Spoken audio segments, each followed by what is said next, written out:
교독해 보겠습니다. 그는 허물과 죄로 죽었던 너희를 살리셨도다.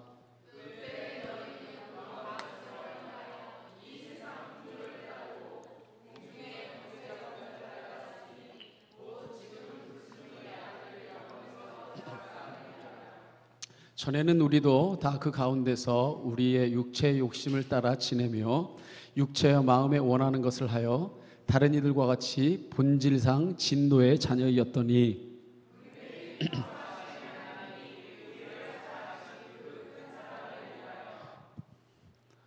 허물로 죽은 우리를 그리스도와 함께 살리셨고 너희는 은혜로 구원을 받은 것이라.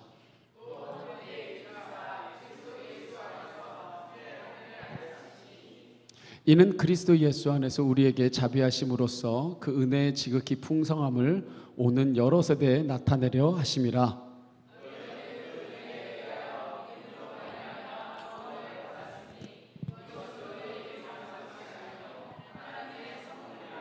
행위에서 난 것이 아니니 이는 누구든지 자랑하지 못하게 함이라. 우리는 그가 만드신 바라 그리스도 예수 안에서 선한 일을 위하여 지으심을 받은 자니 이 일은 하나님이 전에 예비하사 우리로 그 가운데서 행하게 하려 하심이라. 아멘. 할렐루야. 이 시간에 우리 둘째 날 함께 말씀의 제목을 고백해 봅시다. 시작.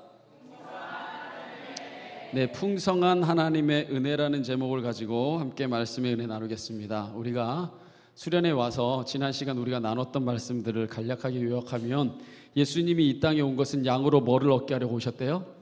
생명을 얻게 하고. 근데 요한복음 10장 10절에 보면 예수님이 오신 목적이 우리에게 생명을 얻게 하는 데만 있는 게 아니라 우리로 하여금 양으로 생명을 얻게 하고 더 풍성히 얻게 하려 합니다. 그러니까 이제까지 크리스찬들이 잃어버렸던 사람들은 생명을 얻는 것에는 관심하는데 그 주님 안에서 풍성한 삶, 정말 세상이 줄 수 없는 평안과 세상이 줄 수 없는 그 어떤 그 주님 안의 풍성한 삶들을 때로는 우리가 간과하고 세상과 똑같이 때로는 세상보다 더 세상에서도 일해야 되고 교회에서도 뭐 예배해야 되는 어떤 이런 우리가 늘 핍절한 삶들을 살지 않았는가. 그러나 주님이 우리를 위해 오신 것은 우리에게 생명을 줄 뿐 아니라 그 생명을 누리게 하려고 오셨다는 것을 우리가 기억해야 됩니다.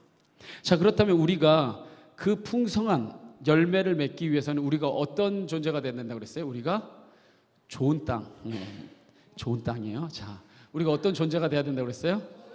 좋은 땅과 같은 사람이 돼야 된다고 그랬어요. 그래서 씨 뿌리는 비유를 통해 어제 우리 저녁에 말씀을 나눌 때에 우리 하나님의 말씀의 씨가 우리에게 뿌려질 때에 길가와나 돌짝밭이나 가시덤불은 그 세상에 그 어떠한 것들 때문에 열매를 맺지 못하지만 좋은 땅에 하나님의 말씀의 씨가 뿌려질 때 100배 결실을 맺는다 했어요. 그런데 그 좋은 땅에 떨어진 마음의 씨가 어떤 마음 상태냐? 바르고 착한 마음으로 그 말씀을 듣고, 할렐루야, 그리고 그 말씀을 뭐해서? 지키어 그 말씀을 뭐함으로써? 인내함으로써 마침내 결실을 맺는 자다. 바로 그런 자들이 100배의 결실을 맺었느니라 예수님이 말씀하셨어요. 제가 말하지만 100배는 뭐 수치상으로 몇 배면 2배, 3배, 7배를 말하는 게 아니라 가장 큰 복을 은유적으로 표현하는 겁니다. 그러니까 이건 다르게 말하면 뭐예요? 풍성한 열매죠. 자, 이렇게 우리가 풍성한 삶은요, 우리만 얻고 우리만 이 길을 가는 게 아니라 우리가 오늘 새벽에 말씀을 나눴지만 누구 또한 이 길을 걸어갔다? 믿음의 선진들, 신학의 선진들. 여러분이 히브리서 11장 집에 가서 읽어보십시오. 굉장히 은혜가 됩니다. 히브리서 11장에 여러분 보시면 아벨, 에녹, 여러분 아브라함, 모세 한 명 한 명씩 등장하면서 설명합니다. 저들이 얼마나 하나님의 부르심 앞에 풍성한 인생을 살았고 믿음의 주요 온전케 하시는 예수를 바라보며 살았는지를 바로 그 신앙의 예들을 보여주면서 내가 뭐 기드온, 삼손, 그 모든 선지자들을 다 말하기에는 내가 시간이 부족하다 얘기잖아요. 할렐루야. 그러니까 우리만 그 풍성한 삶을, 우리만 그 신앙의 길을 걸어간 게 아니라 믿음의 선진들도 그 길을 걸어갔다는 거예요. 그러면서 그 믿음의 선진들이 무엇 했습니까? 믿음의 주요, 또 우리를 뭐하게 하시는? 온전하게 하시는 예수를 바라보고, 할렐루야, 그 신앙의 길을 걸어갔던 것입니다. 자, 그러면 믿음의 주요 온전케 하시는 예수를 바라보며 우리가 믿음의 길, 신앙의 길, 믿음의 선진들이 걸어간 길도 우리 또 그 발자취를 따라서 걸어가는 것인데, 자, 그러면 여러분에게 하나만 질문할게요. 예수를 바라본다는 게 어떤 의미입니까? 예수님을 닮아가는 것, 그죠? 예수님을 바라보는 건 닮아가는 거다. 뭐 또 여러분이 생각하는 거 한번 얘기해 보세요. 틀린 답은 없으니까. 예수님 좋아하는 거. 역시 젊으니까 역시 표현이 굉장히 상큼하네요. 예수님 좋아하는 것. 또 혹시 예수님 존경하는 것. 역시 어르신이니까 단어가 벌써 좋아하는 것, 존경하는 것. 그렇습니다. 예수님 닮아가고 예수님 좋아하고 예수님 존경하는 것 부분적으로 맞습니다. 그런데 그 모든 것을 함의하는 개념이 있어요. 보세요. 믿음의 주에 온전하게 하신 예수를 바라보라 했어요. 그죠? 히브리서 기자가. 그래서 바라보고 걸어간다고 그래서 여러분 집에다가 있는 돌 없는 돌 다 긁어 모아서 이따만한 액자로 예수님 사진 이렇게 걸어 놓습니다. 그리고 늘 바라보면 그게 예수님 바라보는 삶이에요? 아니면 여러분의 몸을 주님 앞에 드리기 위해서 내 몸을 문신하러 가서 여기다 예수님 막 새겨놓고 예수님과 동행하며 걸어간다고 여기다 막 예수님 착하게 살자 막 새기고 막 걸어다니면 예수님과 늘 동행하며 예수님 바라보는 겁니까? 아니죠. 그건 문자적인 개념이죠. 그렇다고 한다면 우리가 예수를 바라보며 산다는 것은 과연 어떤 의미인가? 우리가 과연 무엇이 예수님을 바라보며 사는 것인가? 바로 그것은 성경을 통해 보면 바로 예배자가 되는 겁니다. 우리가 풍성한 삶을 누리는 건요, 세상의 가치와 빗대어서는 우리가 풍성한 삶이 우리에게는 없습니다. 주님이 주시고자 하시는 놀라운 은혜, 놀라운 풍성함은요, 하나님과의 교제 가운데 있는 거예요. 할렐루야. 그러니까 하나님을 예배하는, 그러니까 이 예배한다고 하는 것은 하나님을 정말 좋아하는 것이고 하나님을 정말 존경하는 것이고 예수님 닮아가고자 하는 그 모든 마음을 담아서 그 하나님 바라보고 예배할 때에 그것이 하나님을 예수를 바라보며 또한 그 안에 통칭되어 있는 하나님과 성부, 성자, 성령 그 하나님을 바라보며 걸어가는 삶인 겁니다. 자, 바로 예배자의 삶, 그것이 우리가 생명을 얻고 더 풍성히 얻게 되는 비결이고 믿음의 주요 온전케 하시는 예수를 바라보는 삶입니다. 자, 그렇다면 여러분은 예배하면 어떠한 이미지가 가장 먼저 떠오릅니까? 보통은 예배하면은 가장 많이 떠오르는 게 설교, 또 기도, 또 뭐 찬양, 그죠? 우리가 보통 예배하면 뭐 기도, 설교, 찬양합니다. 그러니까 우리가 설교를 들으면 예수를 바라보는 것인가? 우리가 기도를 하면 예수를 바라보시는 거니까. 자, 우리가 예배를 하게 되면은 우리가 지금 통칭적으로 말하는 뭐 설교, 찬양, 기도가 보통 우리가 떠오르는 가장 먼저 떠오르는 이미지입니다. 근데요, 제가 여러분에게 질문을 했을 때 여러분 예배하면 뭐가 가장 먼저 떠오릅니까? 라고 물었을 때 여러분 머릿속에서 가장 먼저 떠오르는 게 여러분이 생각하는 예배의 개념입니다. 그러니까 여러분이 예배를 정말 여러분이 생각할 때 잘 드렸다라고 생각하면 바로 그게 있었어야 돼요. 지금 여러분이 생각하는 거. 어떤 사람은 설교라고 생각해요. 예를 들면 그래서 주님을 예배하러 갔는데 찬양을 정말 잘했고 예를 들어 기도도 뜨겁게 했더라도 설교가 개판이야. 뭔 소리를 하는지도 모르겠고 졸다가 왔어. 그러면 내가 나오면서 뭔가 찝찝하면서 뭔가 화장실 갔다가 끝을 안 보고 온 것 같은 느낌이 들면서 난 예배를 제대로 못 드렸다고 생각합니다. 특별히 젊은이들은 찬양하는 게 정말 하나님을 예배하는 거라고 생각합니다. 그래서 찬양할 때 뭐 열정적으로 하고 아까 내가 잠깐만 했어요. 제가 옛날에 그 젊은이들하고 할 때는 막 몇 시간씩 뛰었는데 여러분의 관절을 생각해서 딱 한 2, 3분밖에 안 했어요. 근데 애들은 막 그렇게 찬양하면 막 그죠? 하나님 앞에서 뭐 기뻐하는 거 좋은 거니까 막 다윗처럼 막 찬양하면서 1시간씩 뛰어요. 설교 시간에 다 퍼질러 잡니다. 막 너무 뛰어가지고 지쳐가지고 아예 누워서 자는 애들도 있어요. 예, 잡니다. 그리고 나서 또 끝날 때 또 찬양하면 또 일어나고 언제 그랬냐는 듯이 또 펄펄 뛰어요. 걔는 나가면서 얘기합니다. 아, 은혜 받았다. 아, 진짜. 걔는 말씀은 들어본 적도 없는데 걔는 은혜를 받았어요. 뭐를 마음껏 했으니까. 찬양 마음껏 했으니까. 어떤 사람은 뭐 기도를 잘하시는 분들은 정말 기도를 뜨겁게 하면 예배를 예배답게 드렸다고 생각합니다. 그런데 이런 것들은 잘 들으십시오. 예배 모임, 회중들이 모이는 이 예배 모임의 한 구성 요소이긴 하지만 예배 자체는 아닙니다.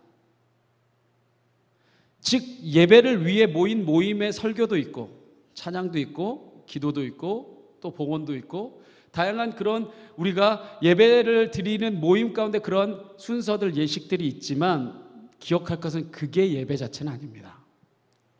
우리가 예배자가 되고자 한다면은 여러분이 정말 예배를 어렸을 때부터 드리는데 예배가 과연 뭔지도 모르고 예배 드리는 경우도 굉장히 많습니다. 그럼 예배가 과연 무엇을 의미하는 거고, 그러면 이 예배라는 말은 어느 나라 말이에요? 예배라는 말은 우리나라 말이죠. 이스라엘에 가면 예배라는 말 안 씁니다. 그죠? 그리고 미국에 가면은 예배라는 말 써요? 네, 서비스, 월십. 우리가 보통 할 때는 월십이라는 말을 씁니다. 월십이라는 말을 하게 되면은 그거는 아까 말했던 존경의 의미가 더 강하게 담겨 있는 거예요. 근데 예배를 미국 사람들은 보통 서비스라고 많이 합니다. 하나님을 향해 봉사하는 것. 이거는 뭐 존경의 의미보다는 어떤 헌신의 의미가 좀 더 담겨져 있습니다. 그리고 사람을 위해 봉사하는 것. 그래서 성도의 교제에 코이노니아를 이루는 것. 그래서 영어로 서비스라고 얘기해요. 그러니까 예배라는 말은 철저하게 한국적 용어예요. 그러니까 여러분, 성경은 애초에 한국어로 쓴 게 아니죠. 그죠? 어떤 언어로 썼다가 바로 그 언어가 우리가 번역하는 과정을 통해서 예배로 번역됐으니까, 그럼 우리가 보통 예배라고 할 때 이 예배 개념은 한국적인 개념에서 여러분 예배의 어떤 개념들을 가지고 있는 겁니다. 그럼 이 예배라는 말이 뭐냐? 사실은 우리나라 말이지만 이거는 한자입니다. 그래서 이 예배는요, 한자로 썼을 때 우리가 예자는 너무 잘 알거죠. 그죠? 예절할 때 이런 쓰는 말이잖아요. 신 앞에서, 그러니까 우리는 하나님 앞에 예자를 쓰니까 신 앞에서 어떤 바른 행위, 예를 다하는 행위, 이게 예자예요. 배는 어떤 개념이에요? 절한다는 뜻이에요. 그러니까 여러분, 배라는 말을 들어갔으면 이미 여러분이 절한다는 의미가 내포되어 있어요. 그러니까 예배할 때는. 그러면 여러분 생각할 때 여기에는 뭐도 없어. 설교도 없고 찬양도 없고 기도도 없고 하나님 앞에 예를 다 표현하면서 그것이 절하는 것으로 표현하는 것이라는 뜻이 예배입니다. 그래서 이 말을 좀 더 신앙적인 용어로 정리를 하면 이렇게 정리할 수 있어요. 신 앞에서 존경과 정성을 다해 경의를 표하는 것. 이게 예배입니다. 자, 그렇다고 한다면 벌써 예배는 여러분이 이제껏 생각했던 개념과는 뭔가는 다르죠. 신 앞에서 존경과 정성을 다해 경의를 표한다. 그런데 이 풀이된 말은 성서 원어의 의미하고 굉장히 맞닿아 있습니다. 성서 원어적인 의미는 사실 이 개념하고 많이 맞닿아 있어요. 그래서 구약의 예배를 의미하는 단어가 여러 개 있습니다. 신약에도 여러 개가 있어요. 그 중에서도 가장 대표적이고 이 모든 것을 함의할 만한 것을 한 가지씩 뽑는다면 구약의 히브리어로는 이 예배라는 말이 하와입니다. 이 하와라는 말은 무슨 뜻이냐면 땅에 엎드려서 이렇게 경배를 표하는 것, 이런 몸의 모습을 상징하는 단어예요. 하와가. 그러니까 하나님을 예배한다 그럴 때 땅에 뭐해서 엎드려서 경의를 표하는 것, 이 하와라는 개념이, 이거는 그러니까 이런 경배는 하나님께도 드릴 수 있지만 누구한테도 드릴 수 있어요? 사람한테도 할 수 있죠. 그죠? 왕 앞에서 이렇게 왕을 아련할 때 이렇게 할 수 있잖아요. 그러니까 이 말은 사람에게도 쓰고 하나님에게도 씁니다. 바로 이 말이 하와의 의미라면 또 신약에서는 이 말을 같은 맥락에서 프로스퀴네오라고 말합니다. 이것 또한 같은 맥락의 얘기입니다. 바로 하와와 비슷한 맥락의 헬라어예요. 자, 그래서 요한복음 4장 23절에서 24절 우리가 가장 많이 하는 예배에 대해서 말할 때 예수님이 수가성 우물가 여인에게 예배에 대해서 말해주잖아요. 그죠? 아버지께 예배하는 자들은 영과 진리로 예배할 때가 오나니 곧 이때라. 너희가 아버지께 영과 진리로 예배하라 말하잖아요. 그때 예배하라 할 때 프로스퀴네오라는 말 예수님이 써요. 그러니까 너희가 엎드려서 경의를 다하여 주님 앞에 나가는 것이죠. 자, 바로 이러한 행동을 가르치는 단어가 나중에 예배라는 뜻으로 사용됐습니다. 자, 우리가 사람들이 만날 때요, 사람들이 만나서 서로 인사를 합니다. 인사를 할 때마다 문화권마다 사실 독특한 인사법들이 있어요. 그죠? 어떤 사람들은 인사를 할 때 어떻게 합니까? 포옹을 하는 사람도 있고, 외국 사람들 그 포옹 좋아하는 사람들도 있잖아요. 그죠? 포옹을 하기도 하고, 프랑스식으로 뭐 이렇게 볼을 맞대기도 하고, 뭐죠? 어느 지역 사람들이 입 맞추기도 하고. 우리는 보통 인사를 할 때 어떻게 합니까? 고개를 숙여서, 보통은 우리 악수는 나중에 온 거지만 고개를 숙여서 이렇게 인사하잖아요. 그죠? 그러니까 그냥 지나가다 인사할 때. 그리고 또 이제 악수도 하고, 그죠? 이제 우리 문화는 악수도 하죠. 그러니까 우리가 인사를 할 때 그런 다양한 격식을 갖춰서 인사를 하는데, 근데 우리 한국 정서에서 인사할 때 가장 정성 다해 인사하는 게 있습니다. 그게 뭐냐면 진짜 존경하는 사람이나 진짜 내 마음을 표현하고 싶은 사람을 딱 만나면 큰 절을 합니다. 이거는 이제 누군가에게, 예를 들어 부모가 아닌데 큰절을 했다. 그건 나에게 진정한 스승이고, 진짜 존경하고 진짜 내가 경의를 표한다는 표현에 우리나라 정서에서 가장 그 예를 다하는 표현이 큰절이에요. 그죠? 그래서 우리가 큰절을 할 때 인사받는 사람을 그만큼 우리가 존귀하게 여기고 있다는 뜻입니다. 잘 들으세요. 하나님을 우리가 예배한다고 하는 것은 마치 하나님께 우리가 이런 인사를 하는 것과 같습니다. 하나님과의 만남 그 가운데 우리가 하나님께 드리는 반응이에요. 그게 예배입니다. 그래서 하나님이 지금 어디에? 여기에, 지금 이 면전에, 네 심령 안에, 이 공간 안에, 이 모든 존재 안에 하나님이 계시다는 것을 깨닫고 그 현존에 반응한다. 예를 들어 반응이 나타나잖아요. 어떤 사람들은 때론 이게 굉장히 다양하게 나타납니다. 어떤 사람은 웃기도 하고요, 뭐 춤추기도 하고, 아니면 뭐 조용하게 진짜 묵상 가운데 들어가는데 내 마음 가운데서 피어오르는 그 주님의 그 은혜가 번져질 수도 있고요, 아니면 막 기도가 나올 수도 있고, 다양한 모습으로 나올 수 있지만 어쨌든 중요한 게 뭐냐면요, 하나님이 이 가운데 존재하고 계시는데 그걸 내가 느끼는 거예요. 만나는 거죠. 만나서 내가 그 주님 앞에 반응하는, 내가 할 수 있는 최선의 것으로. 그때는 뭐가 더 이상 의식이 안 되냐면 사람이 의식이 안 돼요. 주님과 나와의 그 합의를 되는 그 관계 가운데 있기 때문에 주님만 바라보게 되는 거죠. 그게 바로 예배하게 되는 겁니다.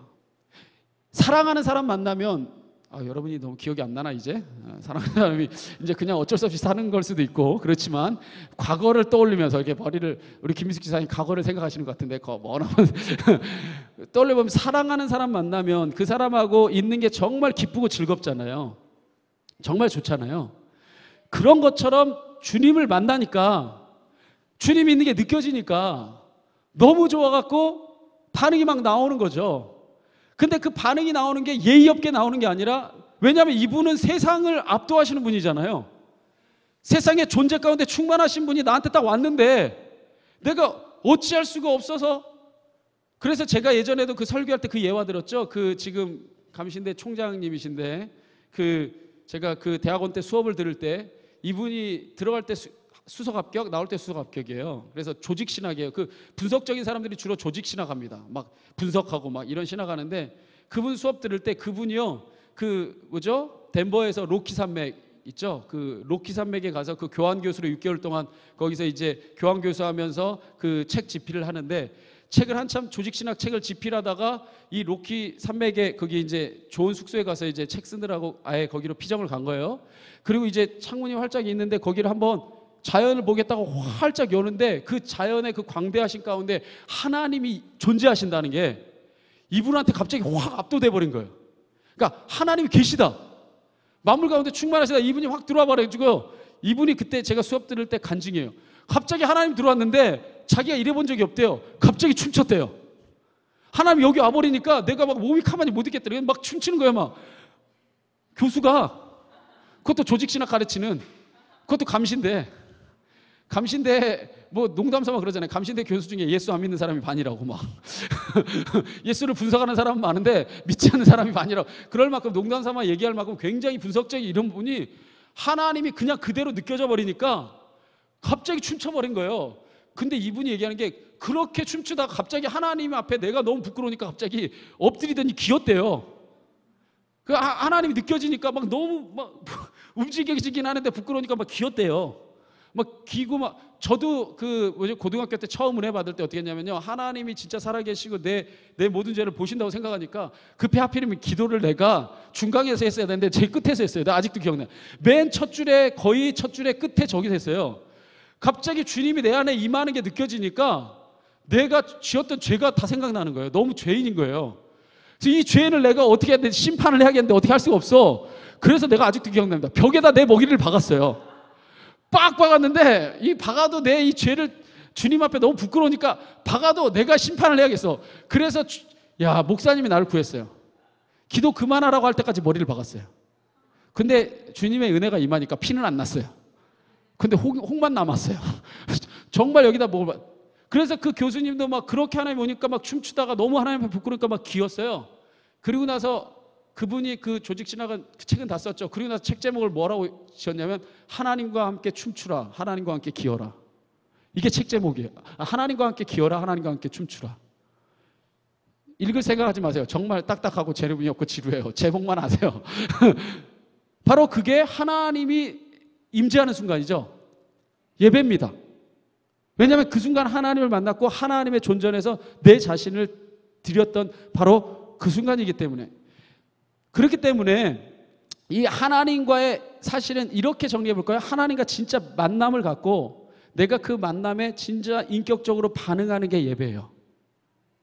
그래서 예식에도 우리가 그 예배의 의미들을 담아 넣는 겁니다. 왜냐하면 우리가 이 세상 가운데 살다가 와서 바로 그 거룩함의 내 모습으로 주님 앞에 모든 포커스가 맞춰지면서 예배로 잘 들어가지 못할 때도 있잖아요, 때로는.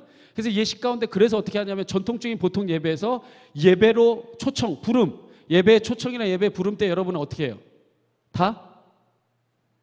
예배를 안 드려봤죠? 예배를 안 드리고도 수련하는 것도 기적이에요. 다 일어서죠. 보통 예배 부름할 때 다 같이 일어서서 예배하죠. 그게 왜냐하면 하나님이 임재했는데, 하나님이 이 가운데 내 안에 지금 오셨는데 감히 내가 앉아서 예배를 드릴 수가 없기 때문에 주님을 맞아드리기 위해서 사실 일어서는 겁니다. 그런 신학적인 개념이 담겨 있는 거예요. 그래서 바로 예배라는 것은 뭐냐? 이겁니다. 하나님에 대해서 우리가 뭐 하는 것? 전인격적으로 반응하는 게 예배입니다. 하나님을 진짜 만나니까 하나님에게 내가 그냥 반응하는 게 아니라 인격적으로 반응하는 거죠.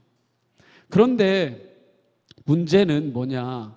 제가 이 예배라는 말이 한글로 번역될 때 예배로 번역된데, 자, 이 개념이, 이 예배라는 말에는 그렇게 완벽하게 들어가 있지는 못하죠. 그죠? 그런데 이 예배라는 말은 아까 예절할 때 예자잖아요. 그죠? 그리고 절한다라고 하는 배자라고 할 때 이 예자를 우리 한국적인 정서에서 예배를 말하고 받아들일 때 어떻게 받아들였냐면, 원래 우리나라는 유교적인 문화가 강한 나라예요. 유교적인 개념이 강하기 때문에 이 예자를, 오랫동안 유교적인 영향 속에 살아온 우리나라 사람들이 이 예를 바로 예식을 의미하는 예 개념으로 더 받아들입니다. 그래서 성전은 거룩한 것, 강단은 거룩한 것, 그리고 예식을 주님 앞에 정성껏 잘해드리는 것, 정성껏 잘하는 게 온전한 예배라고 생각하기 때문에 잘 연습된 성가대, 그리고 잘 준비된 예배위원, 잘 준비된 모든 예식들, 그리고 이 예식들이 잘 진행되어지면 예배를 잘 드렸다라고 생각하는 겁니다. 그래서 어떻게 감히 거룩한 강단에 아무렇게나 올라가고, 감히 거룩한 하나님의 예배 앞에서 이렇게 경망스럽게 하는가라는 개념들이 점점 생겨납니다. 물론 요즘에는 현대적인 의미의 이런 것들이 점점 들어오면서 많이 바뀌었지만, 그래서 이런 사고방식이 하나님과의 인격적인 관계를 예배로 보기보다는 예식을 경건하고 바르게 수행하는 게 예배라고 생각하게 되는 거예요. 그래서 설교를 잘 들었으면 예배 잘 드렸다, 찬양을 열심히 했으면 예배를 잘 드렸다, 기도를 잘했으면 예배를 잘 드렸다라고 생각하는 예식에 더 중점을 두게 된 겁니다. 이 개념은요, 여러분이 이렇게 생각하면 훨씬 더 이해하기 쉬워요. 예를 들어 결혼하고 결혼식을 봅시다. 자, 결혼식은 결혼을 위한 예식이죠. 그죠? 결혼식이라고 하는 것은 식이 중요한 게 아니라 결혼을 하려고 식을 하는 거예요. 그래서 여기에는 신랑과 신부도 있고 주례자도 있고 주례사도 있고 축가도 있고 광고도 있고 다양한 성원 예식도 있고 다양한 순서들이 있습니다. 그런데 다양한 순서는 있지만 그게 결혼 자체는 아닙니다. 그죠? 그래서 결혼이라고 하는 것은 서로 남남이었던 남녀가 이제 부부가 되기로 약속하고 이 부부라는 새로운 관계 안으로 들어가는 것을 표현하는 게 결혼이에요. 그런데 바로 그래서 이 결혼식에 아무리 많은 사람들이 참석하고 아무리 많은 순서가 있어도 그 결혼식의 가장 중요한 건 뭐냐면요, 신랑과 신부입니다. 마찬가지예요. 우리가 예배를 하려고 예배 의식이 있는 겁니다. 우리가 하나님을 예배하려고 예배 모임이, 여러분 예를 들어서 하나님 예배하는 거, 우리가 하나님 인격적으로 반응하는데 하나님 예배한다고 길거리 가다가 난 예배한다고 그래서 갑자기 거기서 하나님 임재하고 거기서 춤춰봐요. 그럼 끌려가요. 갑자기 여기서 주님의 임재가 느껴져서, 물론 이제 아주 그런 경우가 어쩔 수 없이 있을 수 있겠지만 거의 있지는 않습니다. 하나님 예배한다고 갑자기 하나님의 현존이 느껴져서 막 길바닥에서 막 엎드려, 차도에서 신호등 건너가다 엎드려 되겠어요? 하나님의 인격적인 분이기 때문에 그렇게 예배하지 않습니다. 그래서 우리가 마치 결혼을 위해 결혼식을 해야 되는 것처럼 바로 예배하기 위해서 우리가 예배 모임을 갖는 거예요. 이렇게 결국에서 이러한 우리가 아무리 예배 예식을 여러 번 했고 아무리 오랫동안 참여했더라도 우리가 주님과 함께 새로운 관계 속으로 주님과 함께 만남이 없으면 그거는 예배가 아닙니다.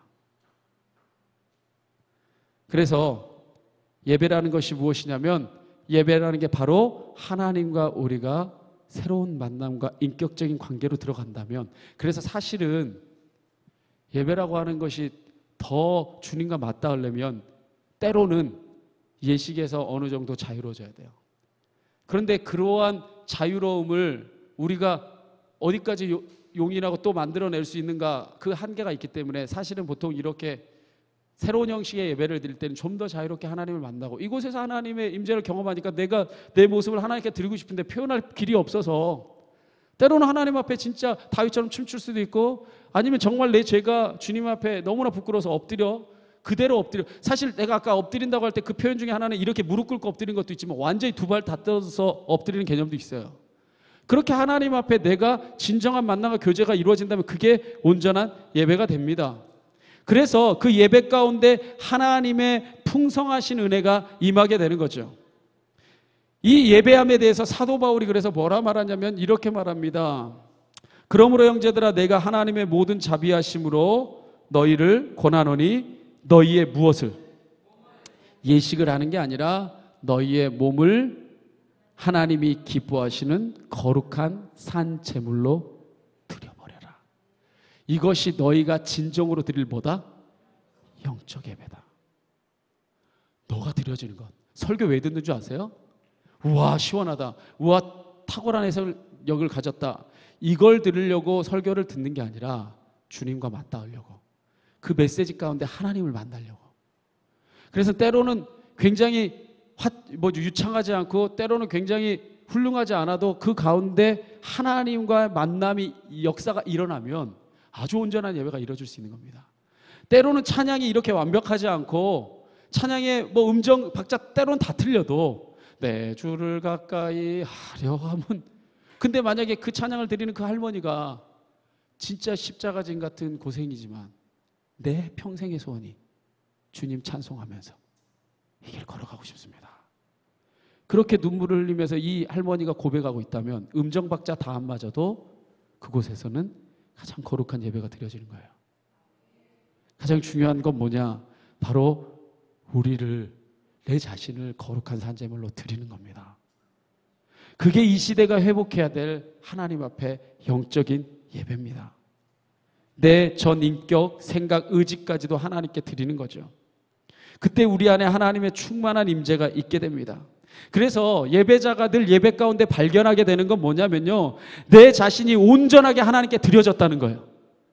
예배를 정말 하게 되면 진짜 하나님께 내가 드려졌구나, 하나님이 진짜 내 삶 가운데 역사하시는구나, 나를 만져주시는구나, 그게 여러분 가운데 진정이 경험되어진다면 그게 진정한 예배를 드리는 겁니다. 자, 그렇다면 이제 묻습니다. 여러분, 이렇게 때로는 이렇게 하나님과 만나게 될 때 다양한 모습이 나올 수 있어요.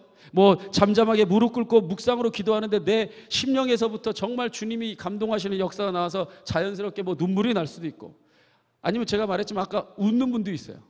하나님의 평안이 임할 때 막 그냥 웃는 분도 있고, 다양한 모습이 나올 수 있어요. 그런데 중요한 건 뭐냐? 바로 그 만남이 일어나잖아요.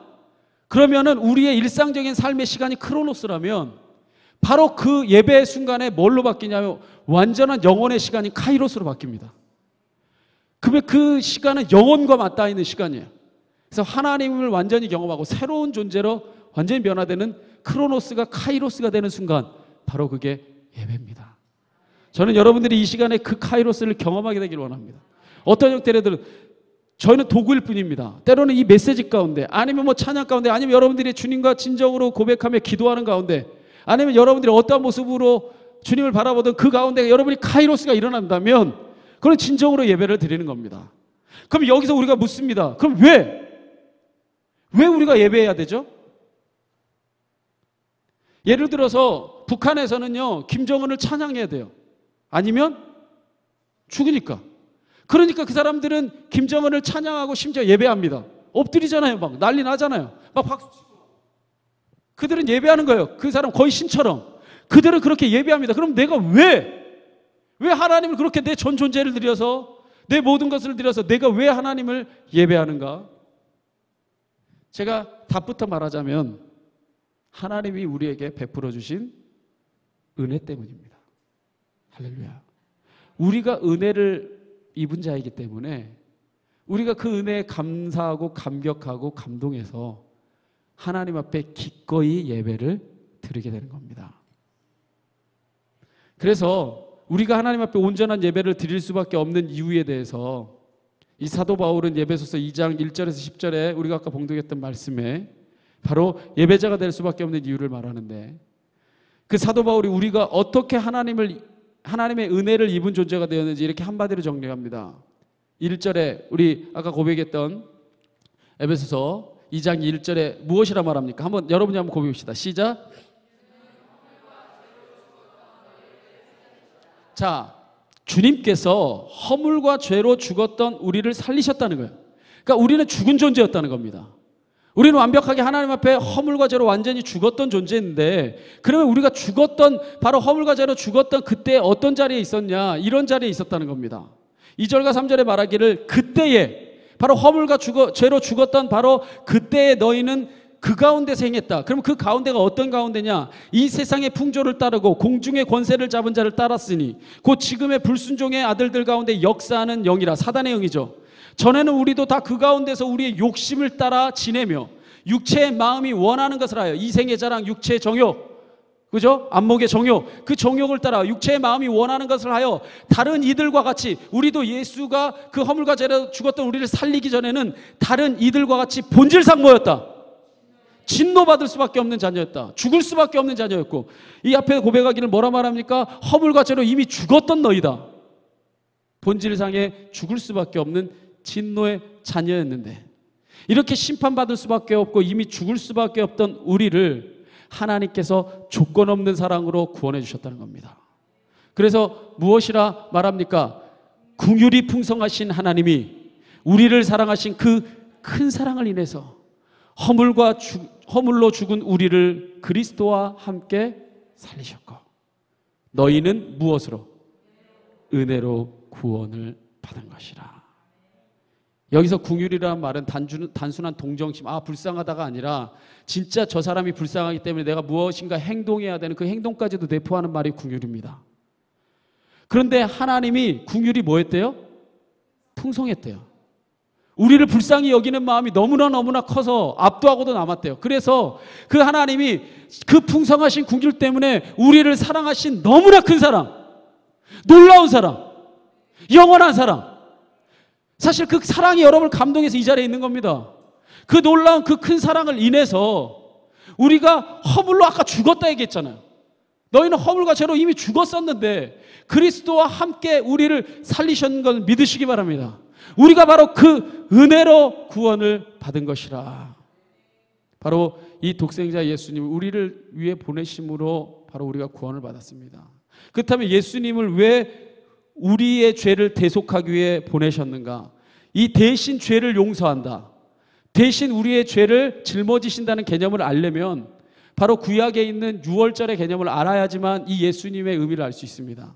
원래 유월절이 뭡니까?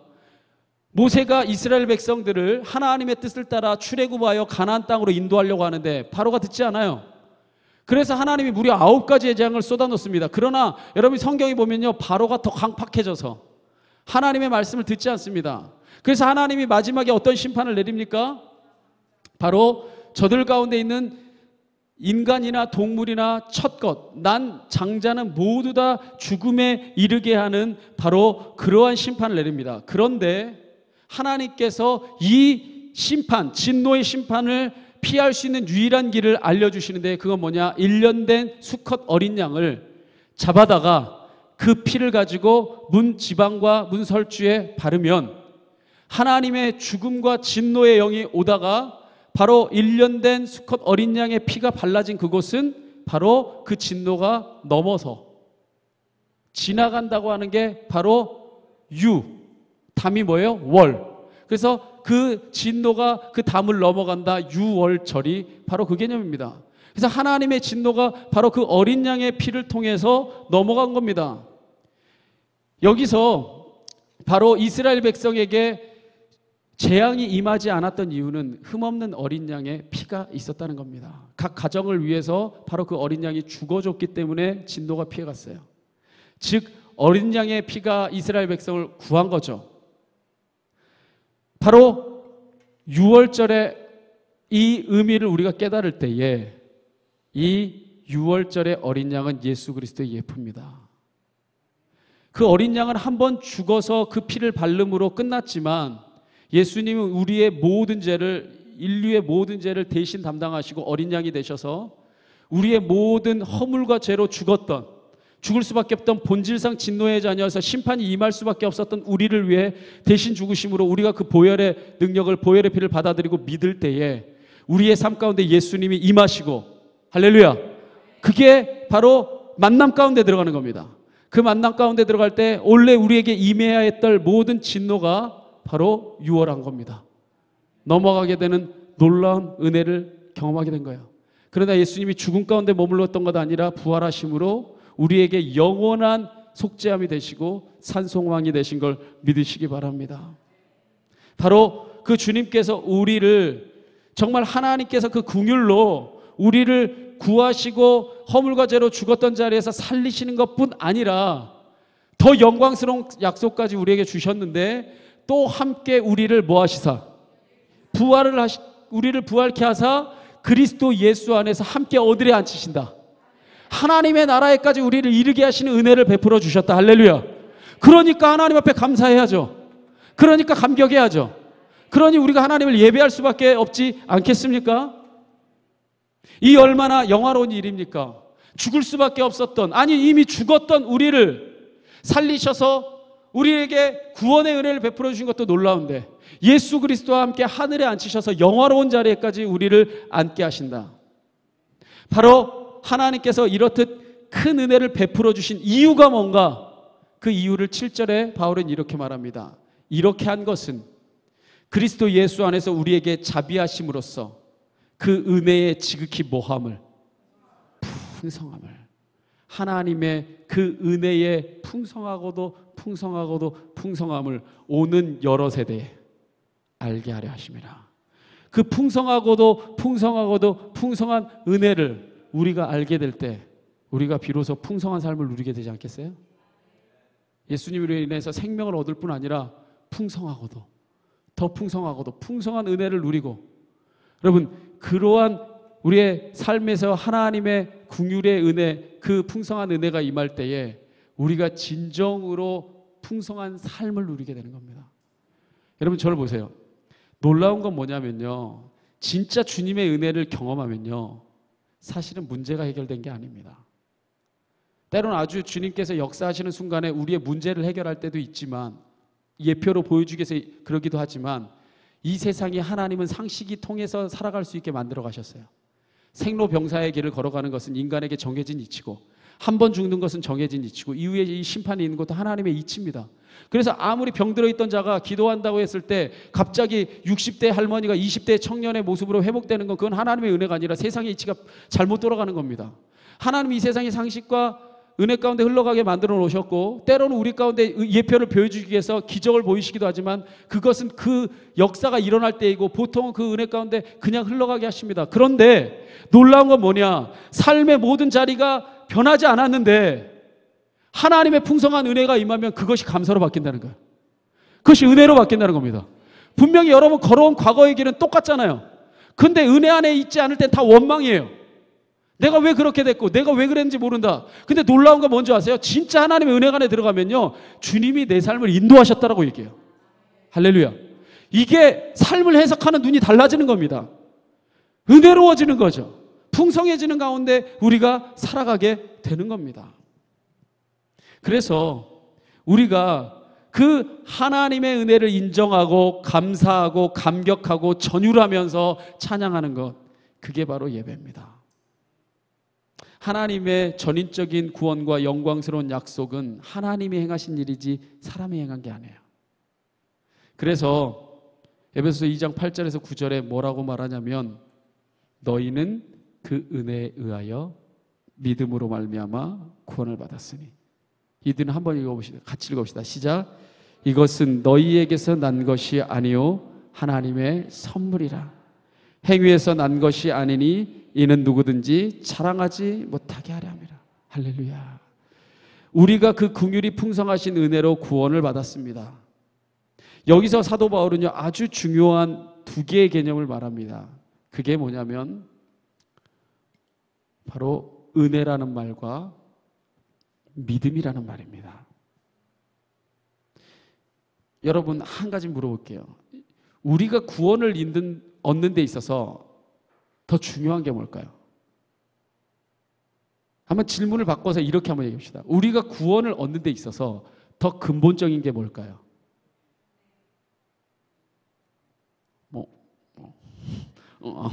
옹알이의 역사.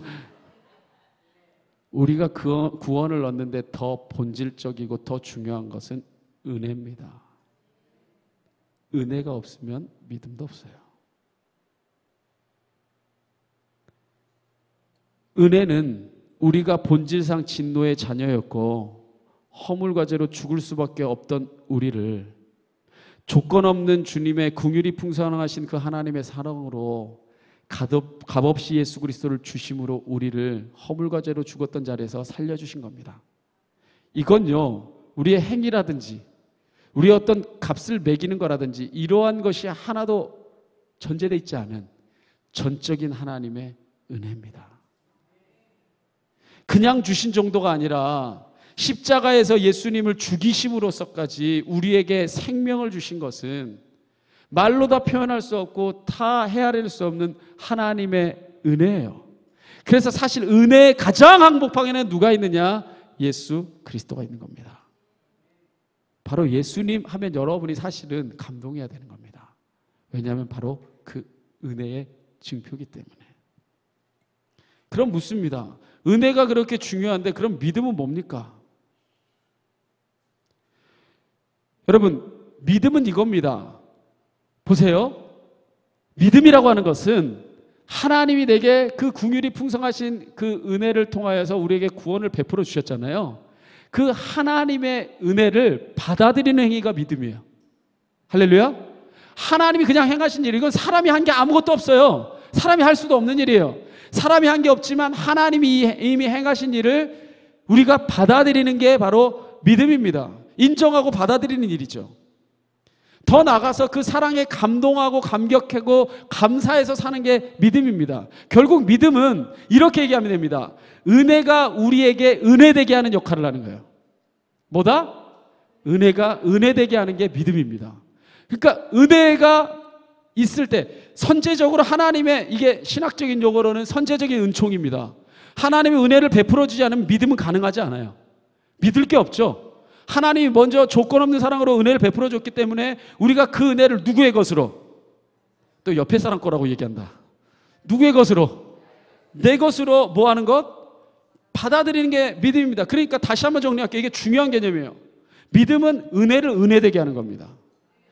여러분, 내가 만약에 이렇게 예를 들을게요. 만약에 어떤 사람이 정말 절체절명의 순간에 죽음의 위기를 당했습니다. 근데 죽음의 위기를 당했는데 이 사람이 죽을 수밖에 없는 걸 보고 이 사람이 너무나 안타까워서 달려가면서 이 사람을 살리면서 자신이 대신해서 그 낭떠러지에 떨어져서 죽었어요. 급박한 순간이라 이 사람이 떨어지려는 순간에 잡아서 살려내놓고 자기가 떨어져 죽었어요. 그럼 이 사람이 자기의 생명을 던져 이 사람을 살린 거죠. 그런데 원래 이 사람은 자살하려고 했던 거야.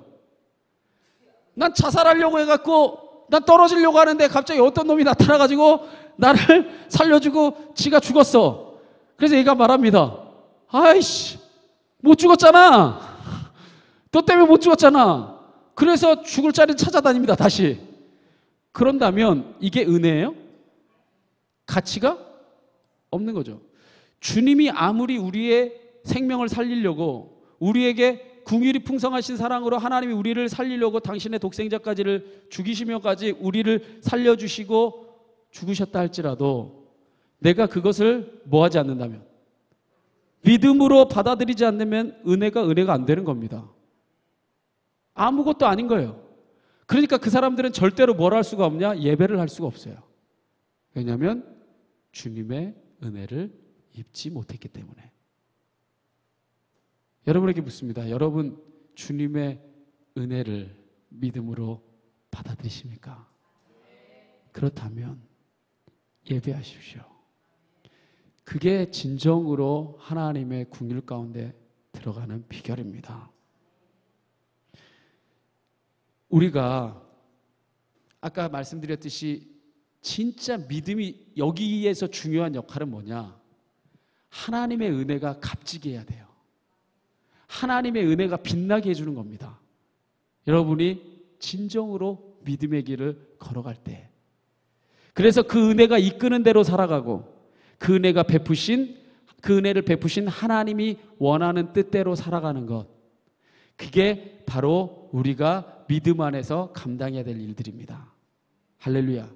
그래서 놀라운 것은 사도 바울은 에베소서 2장 1절에서 9절까지의 이야기를 통해 이 이야기를 끝맺지 않습니다. 마지막 10절을 통해서 여러분 성경에 보면 소제목으로 갈무리가 되어 있는데 10절을 통해서 이 말씀을 마무리 짓습니다. 자, 10절 마지막 9절 한번 다 같이 한번 읽어봅시다. 시작.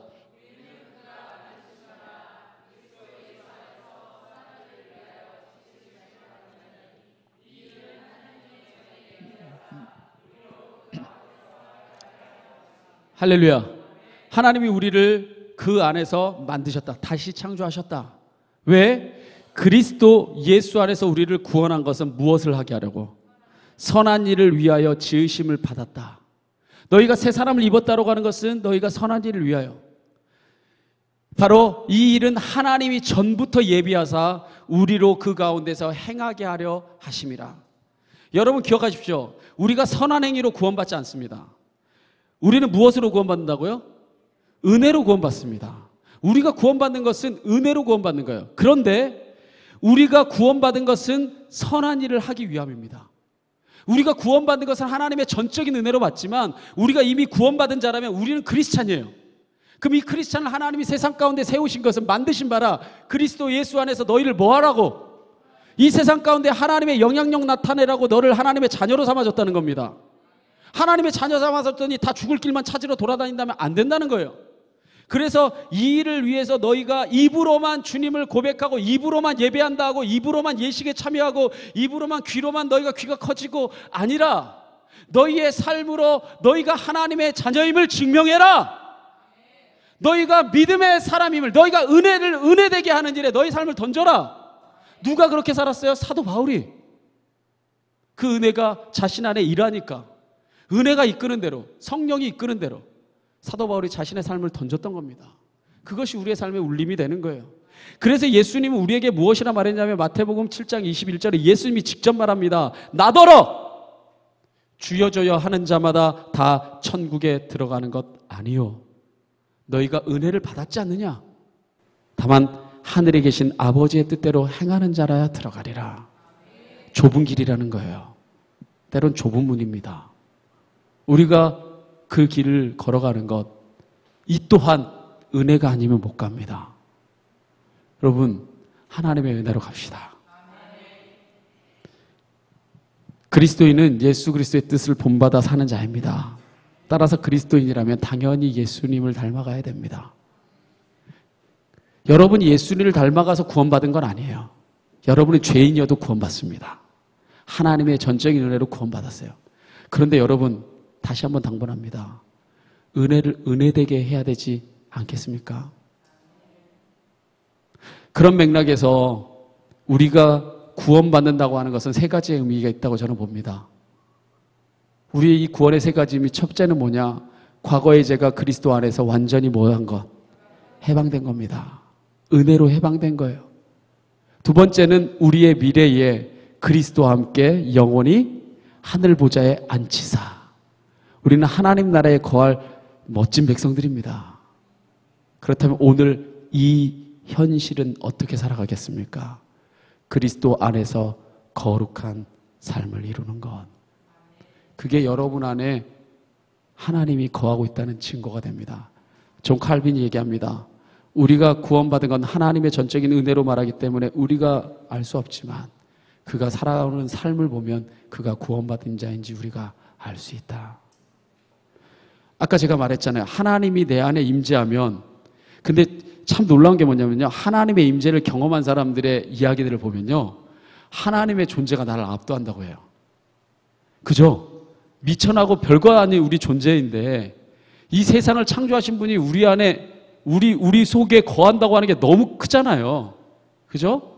그 주님이 우리 안에 거하고 우리를 이끄는 대로 살아간다면, 우리 오늘날 이렇게 크리스찬들이 정말 가슴 아픈 수많은 소식들이 나타나는 것들이 정말 세상의 풍조를 쫓는 삶을 살아가는 그 모습은 아니지 않겠습니까?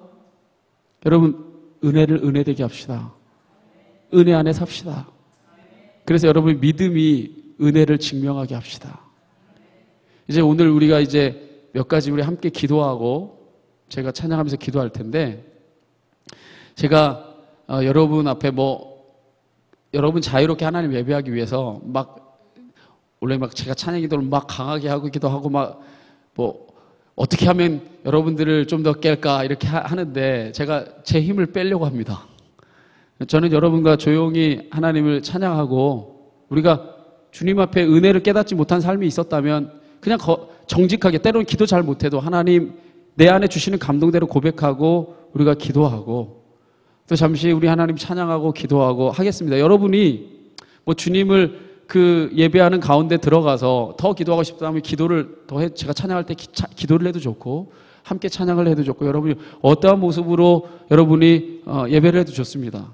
근데 저는 이 기도의 동산에 이제 이 저녁의 시간은 마지막 시간인데 내려가기 전에 적어도 주님을 만나는, 은혜를 경험하는 여러분에게 그런 은혜가 있기를 진심으로 축원합니다. 아멘. 우리 이 시간에 그러한 마음을 담아서 우리 한번 함께 찬양하고 기도합시다.